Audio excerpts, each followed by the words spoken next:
My cousin accused me of something so terrible. My family disowned me without even listening to me. 10 years later, I got a text from my parents.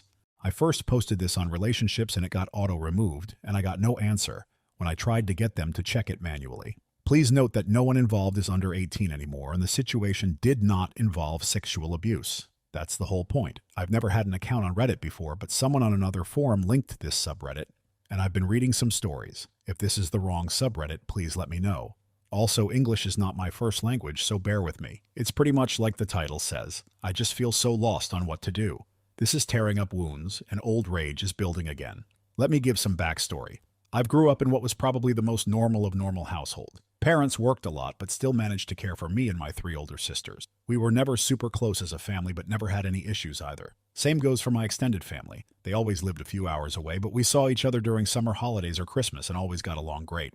But when we got older, we naturally grew apart as everyone had their own lives. I'm 31 now. In 2014, when I was 22 and attending uni, I got a phone call from my mother that turned my life upside down.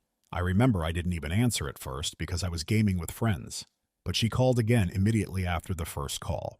This was an unwritten rule in the family. If you call twice like that, it's important, like someone died. Important. So when she called again, I excused myself and answered, only to hear chaos on the other end, like people were arguing. But when my mom realized I had answered, it sounded like she went to another room and closed the door. I just asked what was going on and I heard she was crying. My memory of this conversation is a bit blurry, but she basically asked me if I had something to confess to regarding E. E is my cousin on my mom's side and is 7 years younger than me, 15 at the time. At that point, I hadn't even seen E for several years. I just said no and asked what this is about. She just cried even harder and started accusing me of sexually assaulting E back when we were children. That E had told everything to my sister, and that my sister told my mother and my aunt. E had told them that back when she was 9 and I 16, she'd been playing in my room when I came in and started feeling her under her clothes and kissing her. My mother screamed at me to say something, but I couldn't even speak. It was all so absurd. I remember thinking that must be some bad joke. The last thing I remember saying was that it's not true and that E is lying. But then my mom goes on saying that how E gave such a detailed description of where and how. Then she kept asking something like, "Did you do this? Did you do this?" And I just screamed back at her, "No," each time. It all ended with my mom putting me on speaker and both my mom and dad saying that they don't want anything to do with me and never to contact them again. 2 of my sisters texted me later that day, pretty much saying that I'm disgusting and then blocked me. I know it's weird, but after that call I went to have a long shower. To this day I still don't know why I did that. After calming down I started calling and texting everyone, even E. No one answered. And the ones who hadn't blocked my number by then quickly did so. The only thing I heard back was from my father, who texted me to stop contacting them and that they need to heal. That was 9 years ago and I haven't spoken to anyone in my family since that day. To say this ducked me up is an understatement. I was living in a haze for weeks after that and hardly ate at all. It didn't help that this was right before I was supposed to defend my bachelor's thesis and was already stressed out. Luckily, my co-writer sensed something was up and saved me by controlling the conversation so that I got the easy parts. Without him, I would have failed. Needless to say, no one came to my graduation. Then started the worst period of my life. I spent the first year expecting the cops to knock on my door and arresting me for sexual abuse. I didn't land any jobs, just living off my saved money. I drank a lot and did oxy. I also grew resentful and violent. The only reason I didn't hurt anyone is because no one was around.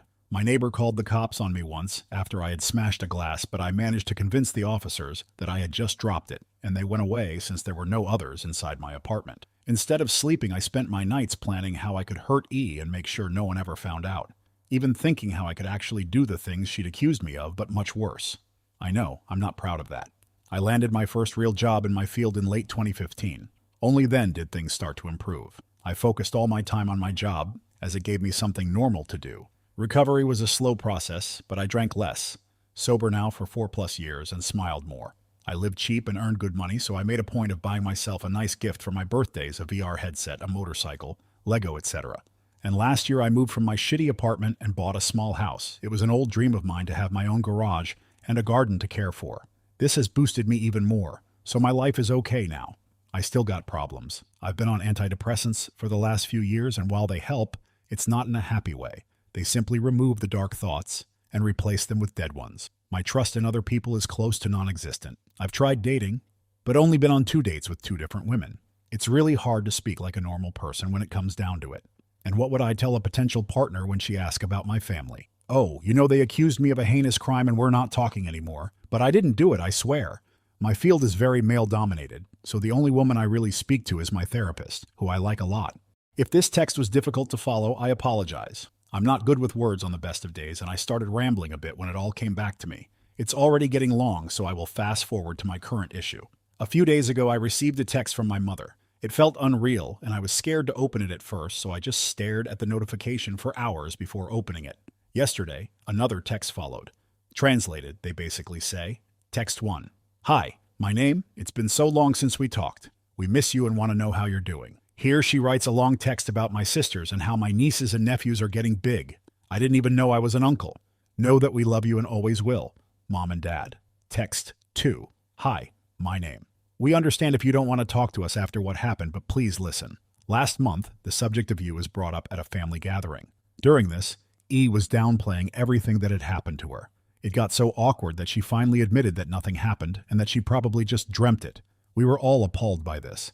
When we last spoke, we wanted to protect E and did the only thing we thought we could do. We know that's not excusing how you were treated. What E did was wrong, and we're all angry at her. We have called everyone that knew and told them the truth. We all want to speak with you, and your sisters want you to meet their families. Please write back if you can find it in you to forgive us. Mom and Dad. So yeah, that's my situation right now.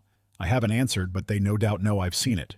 Truth be told, I'm seething. So many old shitty memories are now stirring again. I don't want to forgive them, and I wouldn't trust myself to be in the same room as them right now. Part of me wants to call my family and unleash everything on them, to guilt them with everything I went through until they all hit their rock bottom. Then dedicate my life to make my cousin's life as miserable as possible. The other part wants to ignore them and continue with my okay-ish life with my motorcycle and my garden to keep me company. I don't have any friends. The only people I speak to are my coworkers, but we're not really close.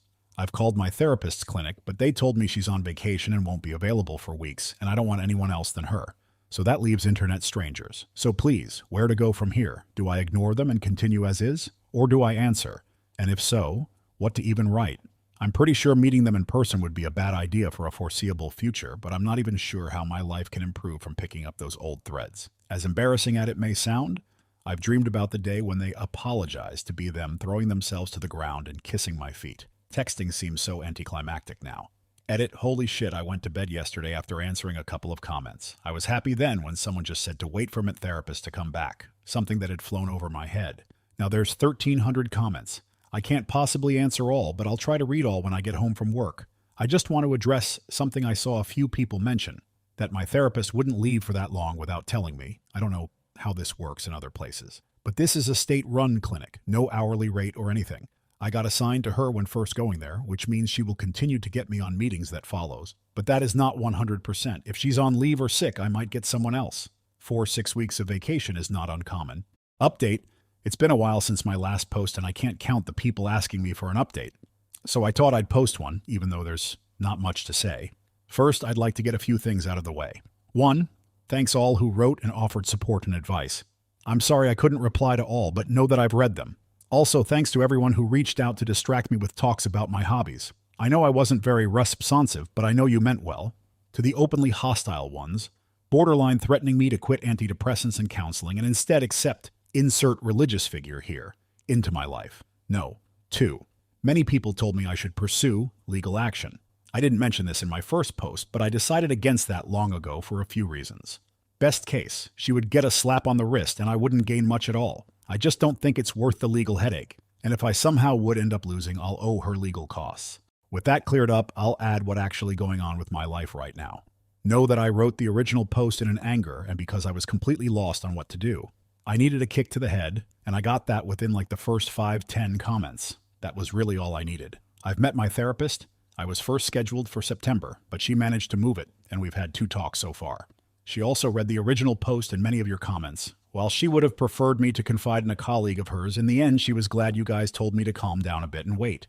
She knows firsthand how I can get when angry. I won't go through everything we talked about, but it comes down to that I may respond to my parents at some point, but if I do, it won't be anytime soon. I've started writing everything down that I want said to my family, and then my therapist and I will go through those things continuously. For those who asked, they haven't tried to contact me further. I will not be updating this issue anymore. Not on Reddit, including DMs, or anywhere else in case of more fake updates. Nor will I be commenting unless it's something very important. I don't want to be rude, and I appreciate all the support, but it really is draining sometimes. I was almost glad when the moderators locked the comments on the first post. I'd like to end by saying thanks again to all the people who's been wishing me well and checking up on me. And for the people writing to check that I'm still alive, don't worry. You don't have to do that. I'm off work for a while and not by the computer much. I'm busy painting my garage.